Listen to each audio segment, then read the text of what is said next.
আসসালামু আলাইকুম ভিউয়ার্স, আবারও আপনাদের সকলকে স্বাগত জানাচ্ছি আরও একটি নতুন ভিডিও দেখার জন্য। আজকের ভিডিওতে আজ আমি আপনাদেরকে একটি আলুর রসের তৈরি ত্বক ফর্সাকারী ফেস প্যাক বানিয়ে দেখাবো।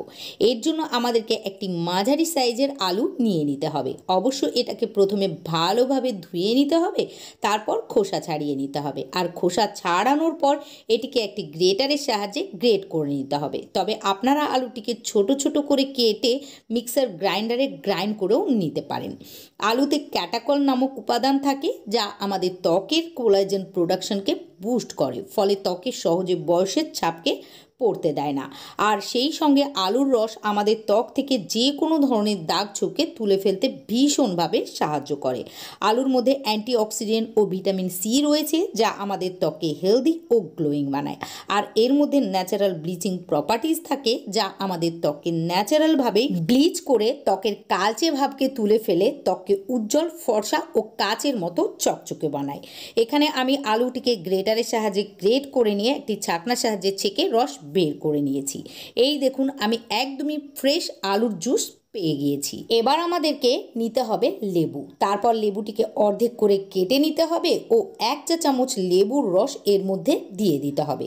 লেবুতে ন্যাচারাল ব্লিচিং প্রপার্টিজ থাকে, যা আমাদের ত্বকের রঙকে ফর্সা করে তোলে। সেই সঙ্গে ত্বকের মধ্যে ব্রণের দাগ, পিগমেন্টেশনের দাগ, রোদে পোড়া কালো দাগ হালকা করতেও সাহায্য করে। তবে আপনাদের যদি লেবু শ্যুট না করে বা আপনাদের ত্বক যদি সেনসিটিভ হয় বা অ্যাকনে পিম্পল হয়ে থাকে, তাহলে লেবুর রসের পরিবর্তে এখানে টমেটোর রসও অ্যাড করতে পারেন।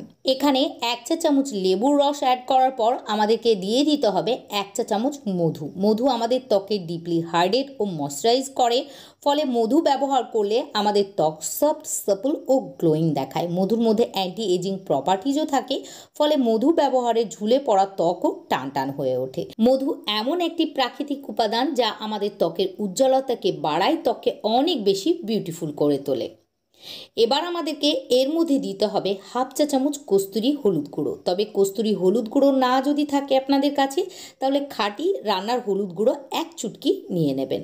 হলুদ আমাদের ত্বকের দাগ ছোপকে কম করে, ত্বকের রঙকে ফর্সা বানাতে সাহায্য করে।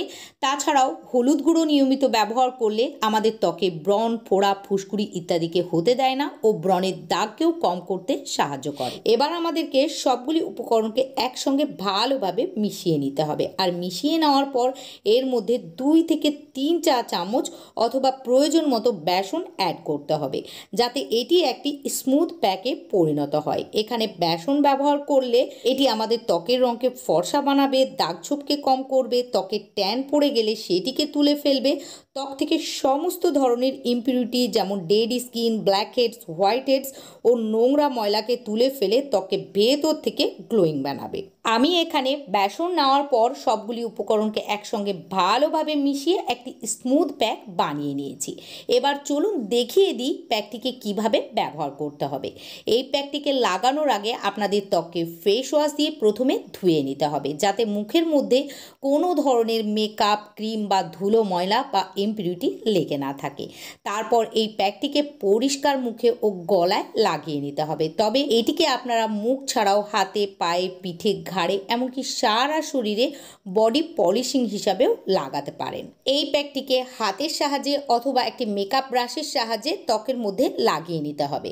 আমি আমার হাতে লাগিয়ে দেখিয়ে দিচ্ছি, আপনারা এই রকমভাবেই মুখে ও গলায় লাগিয়ে নেবেন। আর লাগিয়ে নেওয়ার পর 2 থেকে 3 মিনিট হালকা হালকা করে মাসাজ করে নেবেন। এর ফলে আমাদের ত্বকের সমস্ত ধুলো, ময়লা, ডেড স্কিন, ত্বকের ব্ল্যাক হেডস, হোয়াইট হেডস সমস্তটাই উঠে যাবে ও আপনাদের ত্বক ভেতর থেকে উজ্জ্বল, ফর্সা হয়ে উঠবে।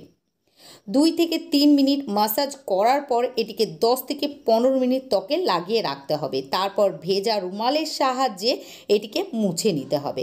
তারপর নর্মাল পানি দিয়ে ত্বক ভালোভাবে ধুয়ে ফেলতে হবে। আর ধুয়ে ফেলার পর দেখবেন ফার্স্ট বারে আপনাদের ত্বক অনেক বেশি ফর্সা, উজ্জ্বল ও গ্লোয়িং দেখাচ্ছে। এই ফেস প্যাকটি আপনারা যে কোনো সময়ে লাগাতে পারেন ও এটির ভালো ফলাফলের জন্য সপ্তাহে 2 থেকে 3 দিন লাগিয়ে নেবেন। আশা করি আজকের ভিডিওটি ভালো লেগেছে। যদি ভিডিওটিকে ভালো লাগে লাইক ও শেয়ার করে দিয়ে আমার পাশে থাকবেন, সেই সঙ্গে আমার ইউটিউব চ্যানেলটিকেও সাবস্ক্রাইব করে রাখবেন।